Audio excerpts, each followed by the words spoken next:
Hey yo, it's your boy here to deliver you some good. See, it's come to our attention that there isn't much research or news on Korean stocks conveniently posted out there that aren't corny as fuck, so we've decided to start a new series called What We're Watching. This series aims to identify what companies exist in the Korean markets beyond the massive names like Hyundai, Kia Motors, Samsung Electric, Lotte Group, and whatever brands you could easily find just by walking out your front door. Through this series, we'll aim to tell you who else is in the game, what they're doing, and why we're watching them. This is a big disclaimer though. Don't watch these episodes and read them as financial advice or anything. This is simply meant to be a way of aggregating information on lesser known stocks or lesser known news, and maybe stir up a little more interest in the other companies that are lesser known within our local market. You're watching Seki들, and this is what we're watching for the week of November 9th to 13th, 2020. If you have any input on what we're talking about here, feel free to leave a comment below about how absolutely wrong we are. Likes or dislikes are all appreciated as well. So, this week is the first week since Joe Biden has been declared winner of the US election, and that coupled with the news from Pfizer of having a almost viable vaccine has sent markets soaring. But I'm not going to talk about either of those things because you can find that information pretty much anywhere else on the internet. What I do want to talk about is something way more interesting. Shipping. Alright, so this week saw a big booty boon in the shipping industry with HMM continuing its tear up the charts. If you don't know, HMM, Hyundai Merchant Marine, is Korea's largest shipping company and has been drawing attention since its Q2 earnings showed a profit for the first time in 5 years. Yeah, you heard that right, 5 years. Since the announcement though, the stock has risen from roughly 5,200 won to just over 14 at the end of this week. Now, is the momentum just hype or fundamentals? I don't know, let's look at the bones right now. HMM received and activated their newest fleet of ships in the first half of this year.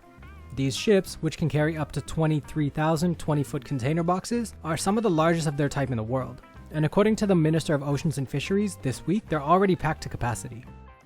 Korean exporters are having trouble getting spots on these ships even with the new injection of ships. On top of this, HMM is slated to receive 8 more medium-sized ships by mid-2021, further increasing their shipping capacity. The profits themselves probably won't be realized until the third quarter of next year at the earliest, but with the surplus of demand, it seems like they'll be able to fill them up upon arrival. Furthermore, their moat got a whole lot bigger back in 2017 when Hanjin Shipping declared bankruptcy. That allowed HMM to leapfrog them to the country's #1 shipping company, as well as 8th largest in the world. Finally, in August, they unveiled their new high-tech digital fleet control center, which allows for real-time monitoring of active vessels and their vitals. Another very important change. Last year, HMM joined a shipping community called The Alliance and became a regular member in April of this year. The Alliance is a group that consists of Hapag-Lloyd, Won, and Yangming, and with their inclusion in the Alliance, HMM seeks to cut down costs and inefficiencies within their operations. It's still early, but HMM could be a really good turnaround stock going forward. Plus, with such large overhead costs to get into the shipping industry as a company, it seems as if HMM has a sizable moat for the time being. Competitors in Korea include Pan Ocean, Daehanhaeun, and KSS Haeun, just to name a few. It may also be important to note that since these shipping companies have started gaining traction, shipbuilding company stocks have also seen a nice little bump. It may be worth your time to look into this a little bit more if you're interested.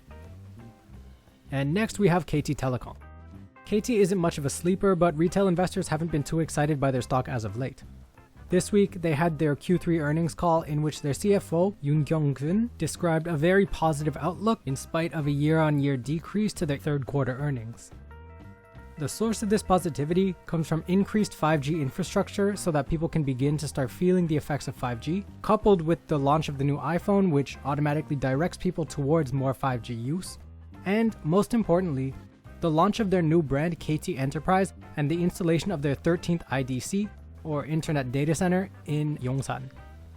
KT Enterprise is the new arm of KT's business model as a B2B service that aims to partner with big businesses as they move forward with technological innovations within their companies.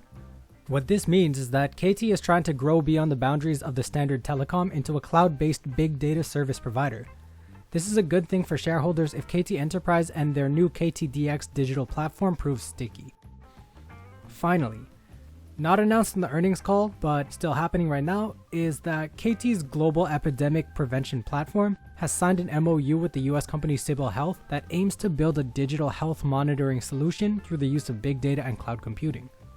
This is just another way of saying that KT aims to establish itself in the digital health business as well as the digital platform market as a whole.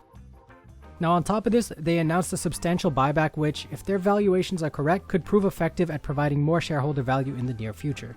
It's important to note that a shift away from telecom dedicated service is consistent across the industry, with SKT and LGU Plus also expanding into the info and communication tech space. So now for the big question. Should you buy either? Like I said, that's none of my business. This is not a tip. This is just a quick breakdown of what happened this week. I'll link a few articles in the description box below if you want to look further into it. Now with that, I'm out. So please let me know if you want to see more of this kind of thing in the future. I'm in the middle of doing my master's, so if mans are not messing with this, I'm just gonna go ahead and not waste my time. Also, if you could do me a solid and hit the subscribe button, I would be forever grateful. Otherwise, have a good one, be safe out there. Take it easy.